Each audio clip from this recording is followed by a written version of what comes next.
Hey, how you doing? Jack Scalfani here, and this is the episode you've all been waiting for. It is the Santa Maria Barbecue, and I brought in a professional because I'm an idiot and I don't know what I'm talking about. So I'm just going to turn this over to my buddy Bill Brady. How you doing, buddy? Jack, good to see you again. Good to see you. From Meteor, and he's going to tell you a little bit about himself and his company, and then we're going to get into this bad boy. Yeah, like Jack said, my name is Bill Brady, and I'm with a California company called Meteor BBQ Ware. We've been around in the business for about 40 years. We primarily do barbecue accessories. We are America's only manufacturer of methods of starting charcoal, like electric charcoal starters, the chimney starters where you put the newspaper in the bottom, and so forth. We have a complete line of accessories, but those are the two primary items that we're actually known for. Now, about a year ago, we decided, you know what, maybe we ought to get into a charcoal grill because we actually have such extensive background in charcoal. So we decided to introduce a unique grill called the Santa Maria style barbecue. And we're going to cover today the features of it, why we think it's a master cooking system, and how come it's becoming so popular. One of the things that totally thrilled me about your company was when I saw your website, there were like accessories galore, things I didn't even realize I needed. And it was like a toyland for big guys. So how many accessories do you guys carry on your website? Oh, we probably got close to 100 accessories. Some of them we import in, some of them we actually manufacture, and some of them are very unique. The ones we manufacture are very unique, and we'll get into a few of those as we get into explaining the features and benefits of this particular grill. All right, so I guess my first question is, what makes this barbecue different than just like anything I would buy like at the store? Okay, well, this is a grill that really originated in Central California. Its style of cooking is called Santa Maria. Okay, and in Central California in the old days, which were back in the Spanish haciendas where you had nothing but large cattle ranches, what you ended up with was vaqueros in the morning killing a calf, digging a giant pit in the ground, and then they go off to herd cattle and what they would do all day long. The chef would then rig up a system with a chain, drop that calf down into the fire, sear it, and then during the day he would slowly raise it and cook it. So it was a slow cooking process, primarily because he never knew exactly when the vaqueros would return. So he wanted to be ready for them. It originated right there in Central California and just grew to become very popular in California. The primary cooking thing that they did were tri-tips. That's what came from the slow cooking process, and that's basically what California has contributed to the barbecue world. What we decided to do, since the caterers' grills that they all use are so large, we decided to make a family size one. And we put lids on it, okay? You have one lid in the front that actually comes off, and a second lid that simply folds over backwards. And in this setup, it's a traditional Santa Maria style grill. Now, what we wanted to do for the traditional people who like to smoke is we put the lids on so you can enclose the total system. Okay, the most unique feature of this particular Santa Maria style grill is, as you probably noticed, the wheel. So if you pull that back towards you, Jack, and release the latch, you can then raise and lower the food grate itself. Most charcoal grills that are in the market today are a little different in that they raise and lower the grate that holds the charcoal. And as a chef, you realize that you don't want to displace your heat. So the real trick is being able to raise and lower the food on it, which gives you a tremendous amount of versatility. Because I can be in front of this grill and with one finger, I can be raising and lowering this while I'm moving my charcoal around or I'm adding chips or wood chunks to do for smoking. So now let's show the steps for everybody who's watching. The first thing we put in here, what do we put in here? Well, we always recommend lump charcoal, okay, as opposed to briquette charcoal.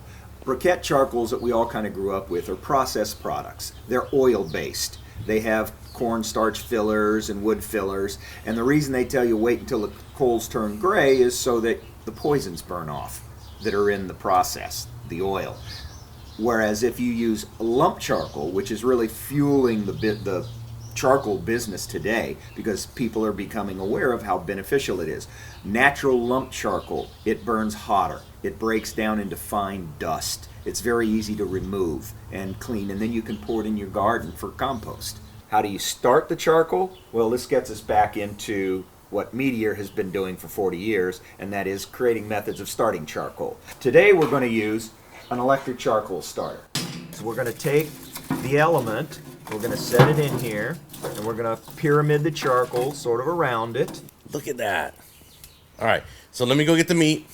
Okay, we might as well go for it. Okay, so we got the lump charcoal going.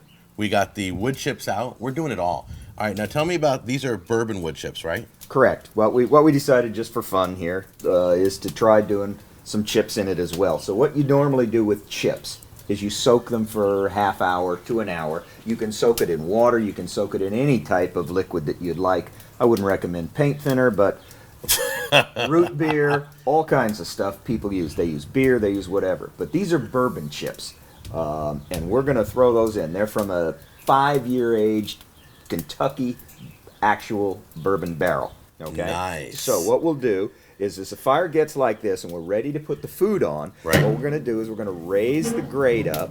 Again, okay, this is what's so nice is you can raise it up real here. Now normally we drain all the water first. I'm just going to do it with my hands. Okay. Okay. So we do it like this. And then I'm just going to spread them out in here. Don't burn yourself. It's charcoal. With charcoal, you don't need to use a smoker box. If this was a gas grill, you would.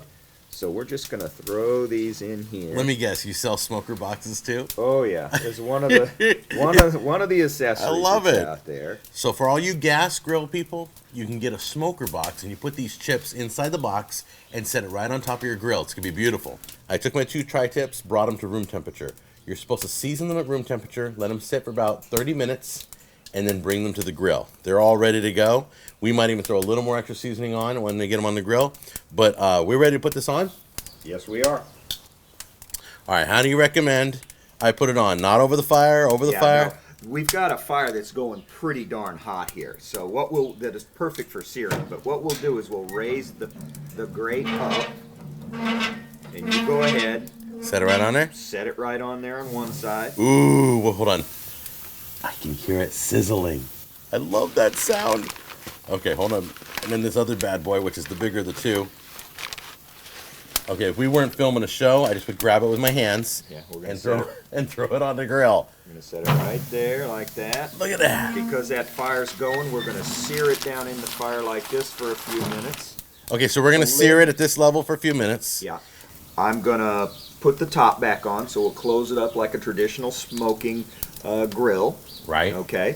And we'll let it go. Then we'll sear it. We'll flip it over. We'll sear the other side. Okay. Then we'll raise it up and we'll let it cook a little bit more slow. And for meat this size, I'm guessing we're going to probably do this for a couple of hours. Oh my God. This is heaven. Yep, that's right. I have died and I've gone to tri-tip heaven. Santa Maria style barbecue, baby, right there. I'm about ready to cut into it. Oh my gosh. Are you ready? Oh my goodness, the juices are just gushing. Look at all the juice. Look at that. All right, here we go. Oh my goodness. Look at it. It's just such. Oh. Oh, look at that. Look how beautiful that is. Always cut against the grain. Don't cut with the grain. The grain would be this way. Cut against those lines. There you go. All right. We're going to give this bad boy. Look at this. Look how beautiful that is. Look at that. It is just soaking wet. See that? Look, tripped it right there. Okay, let's try it out. All right, here we go. You can smell the bourbon, the garlic, and the pepper. Mmm. Mmm. Okay. It's so good. I've been enjoying this for like the past few minutes. It just, look at this. It just tears apart. It's beautiful. It's so delicious. Okay, before we go, there's a few things I want to tell you, okay? If you want it rare, all right, you take one of these about 5-inch tri-tips and you cook it for about an hour and a half. You want it well done, more like 2 hours. It's delicious. Enjoy this. Send me pictures if you do this. If you want the Curly Chuck Wagon barbecue, Santa Maria style barbecue, just go to the website on the screen and just go shopping galore, okay? We'll see you on the next Cooking with Jack. Oh my Goodness, it's so delicious.